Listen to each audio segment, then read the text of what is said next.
2024ஆம் ஆண்டு புரட்டாசி மாதம் வருகின்ற செப்டம்பர் 17ஆம் தேதி செவ்வாய்க்கிழமை பௌர்ணமி திதியுடன் தொடங்கி அக்டோபர் மாதம் 17ஆம் தேதி பௌர்ணமி திதியுடன் முடிவது விசேஷம். தமிழ் மாதத்தில் 6வது மாதமான புரட்டாசி மாதம் ஜோதிட கணக்கின்படி சூரிய பகவான் கன்னி ராசியில் சஞ்சாரம் செய்கிறார். புரட்டாசி மாதத்தில் 2 பௌர்ணமி, இப்படி பல விசேஷங்கள் நிறைந்தது புரட்டாசி மாதம். மகாவிஷ்ணுவை வணங்க வேண்டிய மாதம், அதுவும் புரட்டாசியே.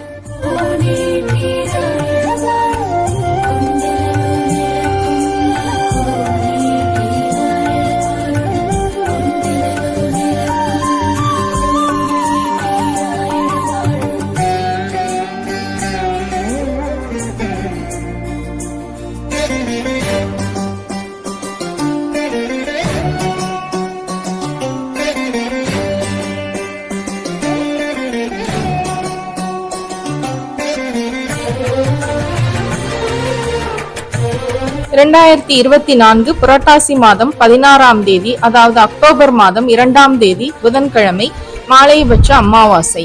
முன்னோர்கள் பூமி நோக்கி வந்து செல்லும் நாள். எனவே அன்று பித்ருக்கடன் தீர்க்க தர்ப்பணம் கொடுப்பது நல்லது.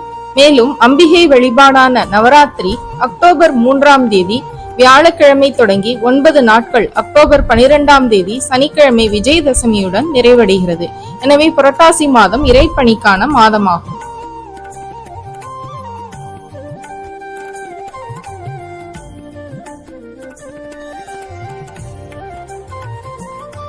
புரட்டாசி மாதத்தில் திருமணம் செய்யலாமா என்றால் திருமணம் செய்யக்கூடாது என்று ஜோதிட சாஸ்திரம் கூறுகிறது.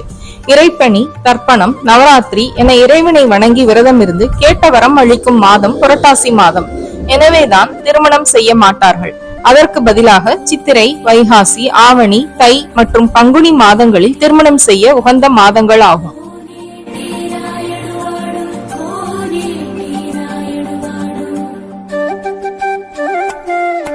சரி, வீடு கட்டலாமா? வீடு கட்டிக்கொண்டு இருப்பவர்கள் வீட்டின் கட்டிட வேலையை தொடரலாம். ஆனால் புது வீடு கட்ட பூமி பூஜை போடக்கூடாது. நீங்கள் ஜோதிட கணக்கின்படி பார்த்தால் ஆனி, புரட்டாசி, மார்கழி, பங்குனி மாதங்களில் வாஸ்து நாள் என்று நாள் குறிப்பு இருக்காது. ஆதலால் புதுமனை கிரகப்பிரவேசம் அல்லது புதிய வீட்டுக்கு குடி போவது அல்லது வாடகை வீட்டுக்கு போவதும் நல்லதல்ல.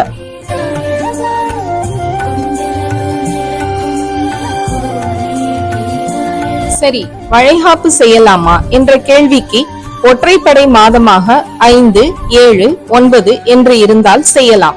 இரட்டைப்படை மாதத்தில் பொதுவாக செய்ய மாட்டார்கள். சரி, என்னதான் செய்யலாம் என்றால் குழந்தைகளுக்கு மொட்டை அடிப்பது, காது குத்துதல் போன்ற சுப நிகழ்ச்சிகள் செய்யலாம். இது தவிர கல்வி சம்பந்தமான வேலைகளை தொடங்கலாம்.